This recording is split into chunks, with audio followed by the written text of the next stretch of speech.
Who is basically helping Donald Trump with his main goal of remaking the judiciary. You said to us for months that the Supreme Court is so important that we cannot tolerate a justice like Gorsuch or a justice like Kavanaugh on the Supreme Court. And yet, who's voted for both of them? Joe Manchin. Some of the other Republican candidates or Democratic candidates in red states, in Trump voting states, like Heidi Heitkamp and Joe Donnelly, voted for Gorsuch, but they didn't vote for Kavanaugh. Joe Manchin is the only Democrat to have voted for both, and he is going to be basically thrown under the bus by the fundraisers. But at this point, why would he even need the fundraisers? He could just go out in front of the voters and say, well, you see, I am a fair-minded person. I vote the way I want to, and I don't need Chuck Schumer to tell me how to vote. And therefore, why do you need this guy who's a full-on Republican to represent you? I'm just as good. That would be, I mean, he would easily be able to coast that way. And his opponent, Patrick Morrisey, would have to basically build on other votes that Manchin has done that have been contrary to Trump's position if he's trying to woo all those Democratic Trump voters that would vote for both Trump and Manchin. So I think that at this point, we'll take a look at this video. This is from, not this video, this video. This is from 2001, and this is from Jim Jeffords. Measured by the number of students moved out of the public schools. In order to best represent my state of Vermont, my own conscience, and principles I have stood for my whole life, I will leave the Republican Party and become an independent. Control of the Senate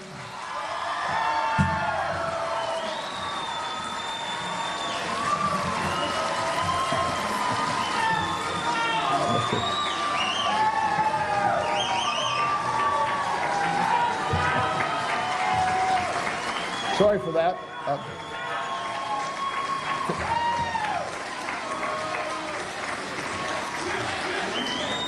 Control of the Senate will be changed by my decision.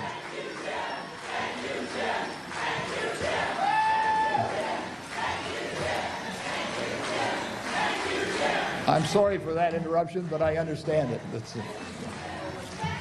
I will make this change and will caucus with the Democrats for organizational purposes.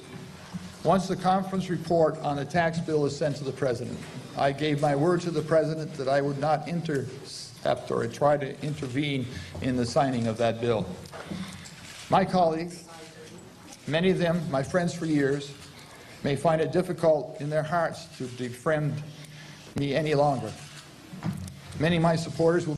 Okay, so this is, not to go towards the end, but this was Jim Jeffords, who was a Vermont senator back in the it was the late 90s to early 2000s. I think it was the guy who actually preceded Bernie Sanders as senator from Vermont.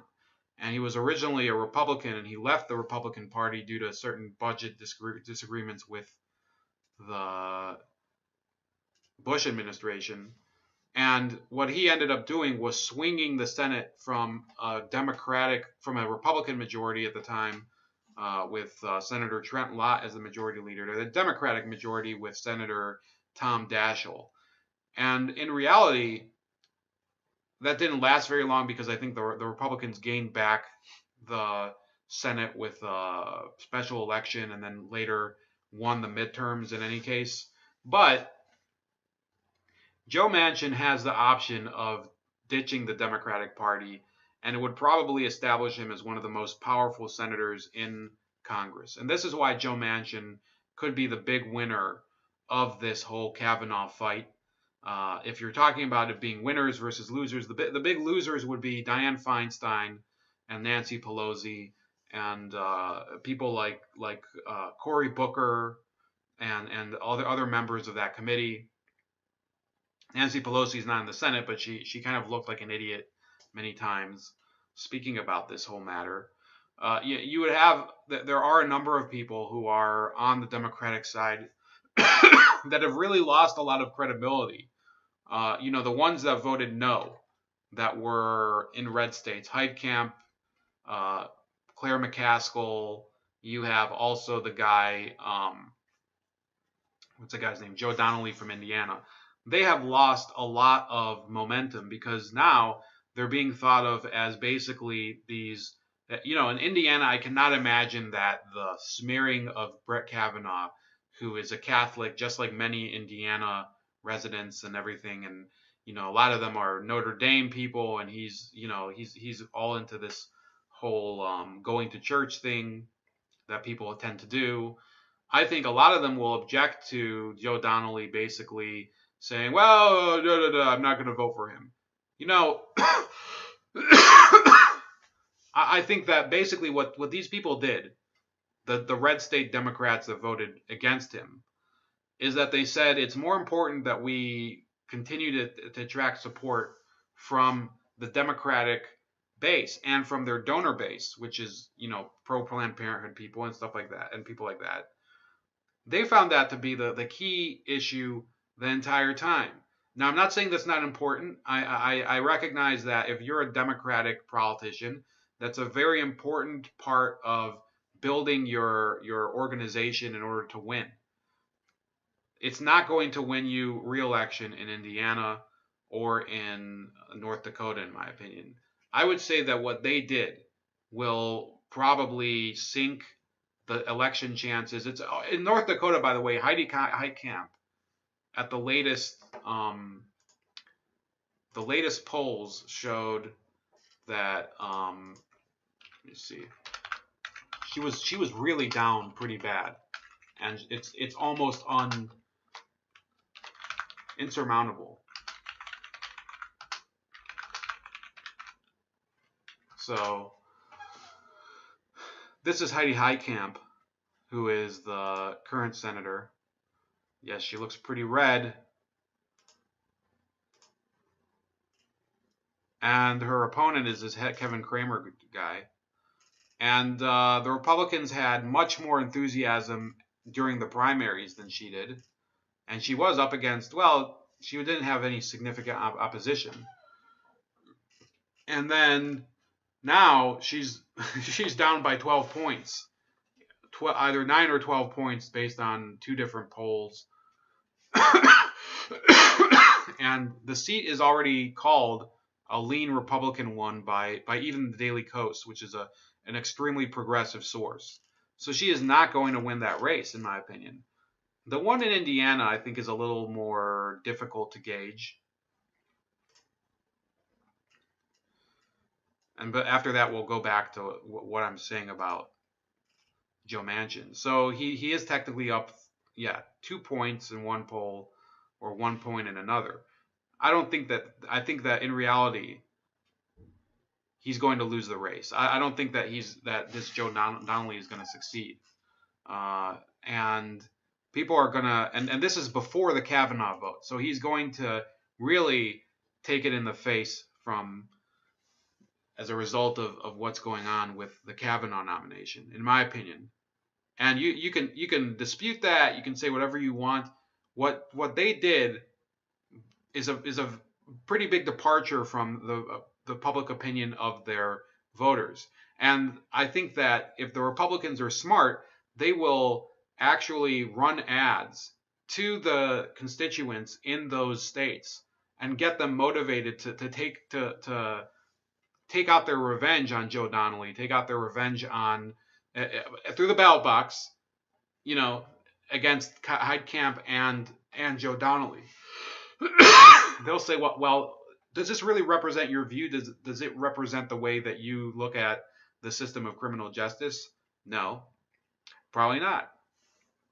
And why is Joe Manchin now going to be, if he crosses the part, even like whether or not he remains a Democrat or not, he is going to be one of the most powerful senators in the Senate, because on any close vote, people are going to be asking what Joe is voting.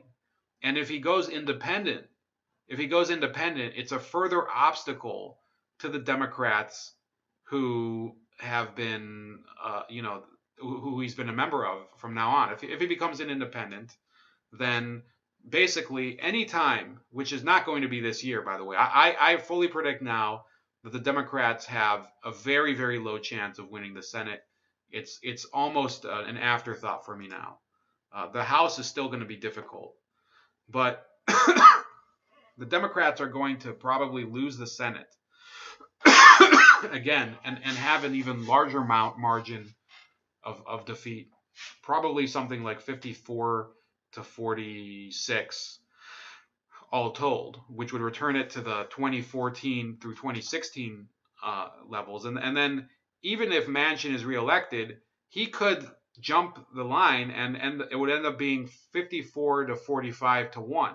And the one vote would basically caucus with the Republicans, and you would have an even more difficult task for Chuck Schumer and his colleagues to, they would have harder and harder tasks ahead of them in order to really galvanize any opposition to anything Trump wants to pass through the Senate that doesn't require the 60 vote threshold to avoid filibustering, which I'm not sure what's left. I think budget votes are kind of subject to that. Not entirely sure. Anyway, I think we're through everything. There is this video of Rand Paul being harassed at the airport, if you want to watch that. Survivors of sexual violence. What do you have to say to women who've been sexually assaulted? I can step down past it. Yeah, no problem. No problem. You can't keep us out with that bag. Is this your stance? Is your stance silence? You have 3 women who are all sexual violence survivors who are here asking you, taking time out of their lives. Is this your stance, Rand Paul? Silence? Senator, can you at least comment on the investigation? Can you comment on whether you will call for a full investigation and not a sham investigation with just 4 witnesses? Will you support a full investigation into the allegations by Professor Ford, Debbie Ramirez, Julie Sutfield, and anyone else who comes forward? Okay. Senator Paul, is this all you have to say? Nothing. You have nothing to say to women who are survivors of assault. You won't comment on whether or not you will support a full investigation. Senator Paul, what will you do to protect the Supreme Court and protect our democracy for generations? So these are all bullshit questions. What are you going to do to protect the Supreme Court? I don't know. Vote on people that I think belong on the Supreme Court.